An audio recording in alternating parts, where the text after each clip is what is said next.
L'entreprise, elle a été créée par mes arrière-grands-parents en 1919, donc après la Première Guerre mondiale. On est maintenant en 2025, donc on est déjà même à 105 ans, presque 106. Donc je suis fière d'être la 4e génération en fait. Mon plus grand défi, c'est finalement d'être chef d'entreprise, d'être gérante d'une quinzaine de personnes à temps complet. Ça reste un défi au quotidien. Bonjour Christelle, Bonjour, merci de nous accueillir dans ta boutique. avec plaisir. Est-ce que tu peux te présenter en quelques mots? Je m'appelle Christelle, j'ai 45 ans et je suis maman de 2 enfants. Est-ce que tu peux nous raconter en quelques mots comment tu es venue à devenir fleuriste? J'ai vraiment vécu dans la maison familiale qui est ici finalement, hein. Mes parents habitent à côté de l'entreprise et j'ai toujours vu mes parents dans ce domaine-là. Ça m'a toujours plu, autant les fleurs que la nature, la végétation, les décorations, et je me suis pas posé trop de questions finalement. Je suis vite allée vers ce métier-là et je regrette pas du tout. Quand tu as commencé, as-tu rencontré des défis ou des obstacles dans ton parcours? Alors des défis, je pense qu'il y en a toujours. Donc en fait, je suis simplement partie en apprentissage quand j'avais 15 ans. Donc j'ai fait 2 années de CAP fleuriste en alternance chez un fleuriste qui s'appelait Fleur Fuchs Zeissolf. C'était une très belle enseigne à Strasbourg entre 94 et 96, donc ça remonte un peu. Et après, je suis allée faire un brevet professionnel chez Fleur Flora, donc Richard Hanoër, qui a toujours encore pignon sur rue, faubourg de Pierre, à Strasbourg également. En rentrant dans ta boutique, j'ai vu qu'en 2019, vous avez fêté les 100 ans. Oui, exactement. Tu peux nous en dire quelques mots? L'entreprise, elle a été créée par mes arrière-grands-parents en 1919, donc après la Première Guerre mondiale. On est maintenant en 2025, donc on est déjà même à 105 ans, presque 106. Donc je suis fière d'être la 4e génération en fait, qui a eu mes arrière-grands-parents que je n'ai pas connus, mes grands-parents, qui avaient vraiment une entreprise horticole avec beaucoup de maraîchage aussi encore à l'époque. Puis mes parents ont monté l'entreprise avec la sœur de mon papa, qui est ma marraine, et moi j'ai repris ça dans les années 2000. Et tu es confiante que tes enfants prennent la suite, par exemple? Alors, je sais pas trop, c'est encore un petit peu tôt. Autant moi, j'ai tout de suite su ce que je voulais faire. Je trouve qu'en ce moment, l'orientation des jeunes est un petit peu plus pas difficile, mais on se pose plus de questions, je trouve. Donc Jade, pour l'instant, elle veut pas forcément aller vers là. Emilien, du haut de ses 8 ans, il me dit toujours qu'il veut faire fleuriste, donc on verra. Tu suis un processus particulier lorsque tu composes une nouvelle création? Alors dans le métier de la fleur, il y a effectivement on va dire des règles d'or à savoir, des techniques à connaître pour faire un bouquet ou pour faire une composition. Comment tu choisis tes fleurs? Alors, bah, tout dépend déjà quel style de bouquet j'ai envie de faire, et après si j'ai envie de le faire plutôt en grande tige, en tige plus courte, plutôt rond. Si c'est un bouquet de saison ou un bouquet plus structuré, ça dépend vraiment vers où je veux aller dans le bouquet. Mais après, on peut faire des bouquets autant monochromes que complètement très colorés, multicolores, ou plus simplement dans des tons pastels, dans des tons colorés. Enfin, ça dépend vraiment de ce qu'on veut faire. Si tu avais le choix sur une fleur, laquelle tu choisirais? Alors, même si c'est effectivement la saison en ce moment, moi j'adore les tulipes. C'est assez paradoxal parce que quand on rentre dans la boutique, il y a des, il y a des fleurs blanches partout. Oui. Alors en fait, on aime beaucoup le blanc. C'est quelque chose qui plaît Mhm. beaucoup à nos clients, qui va vraiment bien aussi dans ces nouveaux intérieurs qui sont plutôt sobres et contemporains. L'avantage du blanc, c'est que ça va autant effectivement dans un intérieur contemporain que dans un intérieur plus classique, mais on vend effectivement beaucoup de blanc durant toute l'année. Et est-ce que tu peux nous dire un peu plus sur les orchidées? Parce que là, il y en a partout dans ta boutique. Quel est l'attachement particulier peut-être que tu as avec cette fleur? Alors, c'est une plante qui plaît toujours bien, que j'aime bien aussi, hein, qui fleurit longtemps, qui donne un côté un petit peu exotique aussi dans un intérieur. Hem, il y a des gens qui n'aiment pas les orchidées, hein, ça arrive aussi, mais c'est vrai qu'en termes de plantes fleuries, c'est quand même quelque chose de facile à offrir et qui en général plaît bien. À quoi ressemble une journée type? Alors, une journée type, ben, déjà, s'il y a un arrivage, le matin, on rentre plein de cartons de fleurs fraîches qui viennent de différents pays du monde entier, bon, essentiellement la Hollande, mais d'Équateur, du Kenya, etc. Et bien sûr aussi de la fleur française. On essaye un max d'avoir des producteurs locaux. Donc, les fleurs sont arrivées, on les recoupe, on les met à l'eau, on peut commencer à confectionner des bouquets. Entre-temps, bien entendu, on a des clients, qui viennent, durant toute la journée, hein. On a quand même une belle amplitude horaire. On est ouvert, de 8 heures le matin, on ferme une petite pause entre midi et 13h30 et on est nous là jusqu'à 19 heures.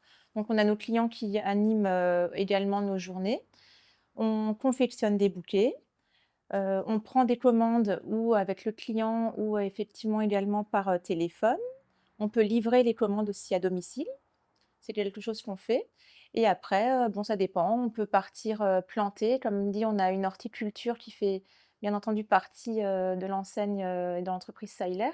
Donc on peut faire, des plantations, préparer justement des arrangements d'orchidées ou des arrangements d'extérieur. Voilà, on sert nos clients, une journée type, voilà, c'est à peu près ça.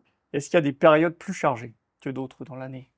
Alors c'est vrai que nous, au niveau fleuriste et même horticulture, on a vraiment des saisonnalités.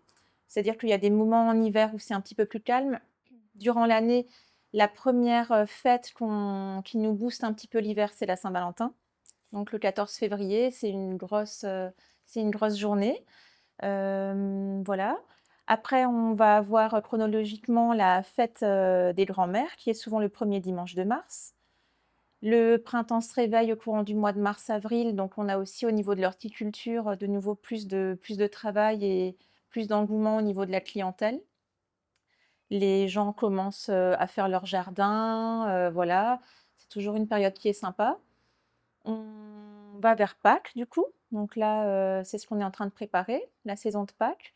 Puis, on a la grosse saison qui est pour nous la saison qu'on appelle le mois de mai, des géraniums et toutes les plantes d'été, où les gens fleurissent quand même beaucoup en Alsace, leurs jardins, leurs jardinières, leurs fenêtres. Donc là, c'est une très grosse période pour nous et il y a la fête des mères, qui est une fête qui est très importante pour les fleuristes aussi, qui est fin mai. Il y a peut-être un événement que tu pas cité, ce sont les mariages. Est-ce que tu es pris aussi? Est-ce qu'on te commande des fleurs pour les mariages? C'est des choses, n c'est vrai que nous, on va suivre nos clients dans un rituel, dans un cursus de vie.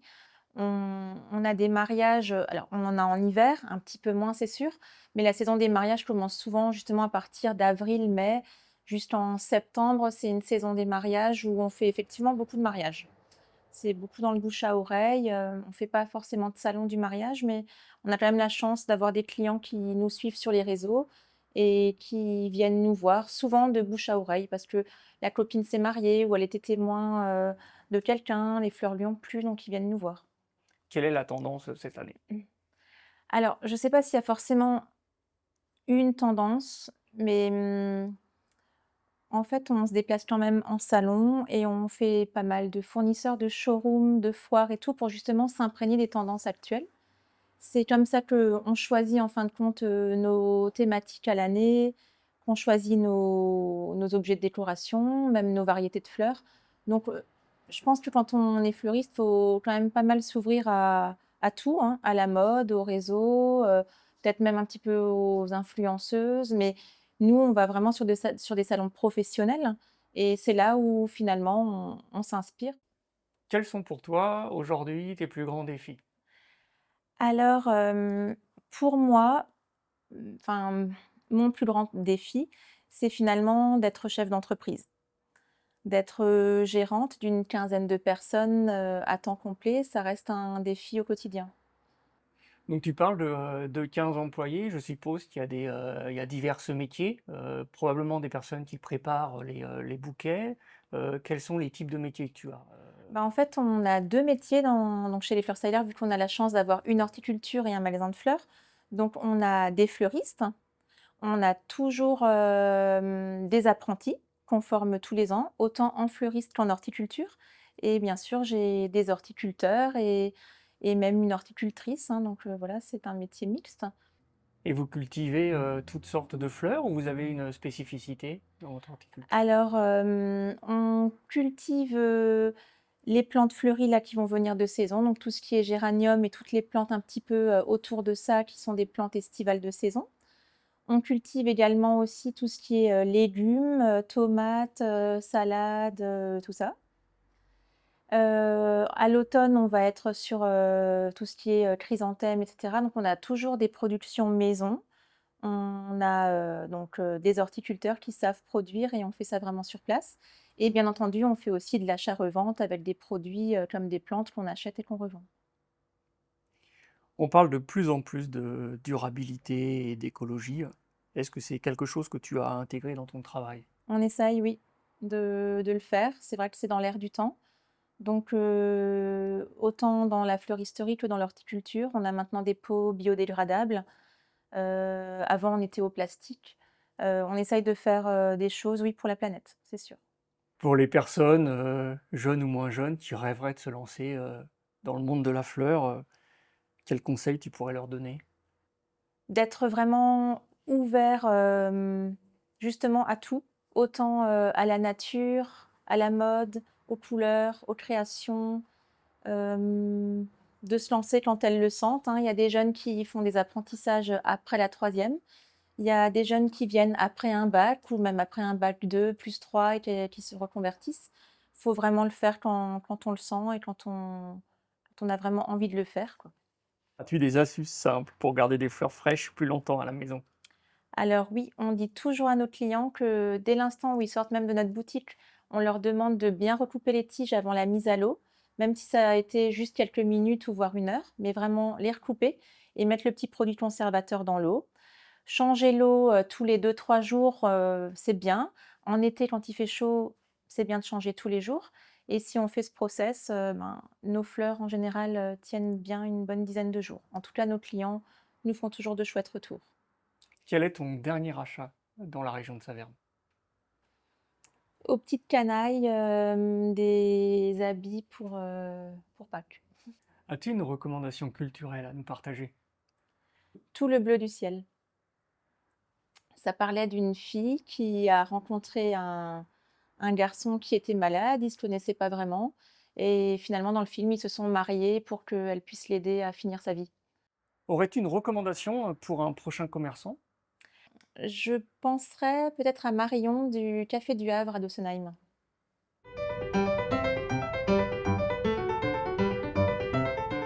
Et quel est ton mot préféré? Bonheur, Le mot que tu détestes? jalousie, Le bruit que tu préfères? les oiseaux qui chantent. Celui que tu détestes? Je sais pas, un bruit strident, désagréable. Ton groupe de musique préféré? Bon, j'adore, c'est pas un groupe, mais j'adore Les Enfoirés, T'as un animal préféré? le chien. J'ai failli l'emmener d'ailleurs, Ah bah, t'aurais pu, mais quel genre? on a un petit Pompon, c'est un petit loulou de Poméranie qui est d'ailleurs assez souvent la mascotte, du magasin. Ta couleur préférée? L'orange, Tu es mer ou montagne? j'aime les 2, mais plutôt mer. Quel est ton chiffre préféré? Le 23, Et pourquoi? parce que c'est le jour où j'ai rencontré, une personne formidable. Et pour finir, ton plat préféré? Le Bibelesques. Merci beaucoup Christelle pour, Ben, pour la discussion qu'on vient d'avoir et puis pour nous avoir accueillis dans ta boutique. avec plaisir, c'était un plaisir partagé. Merci à vous.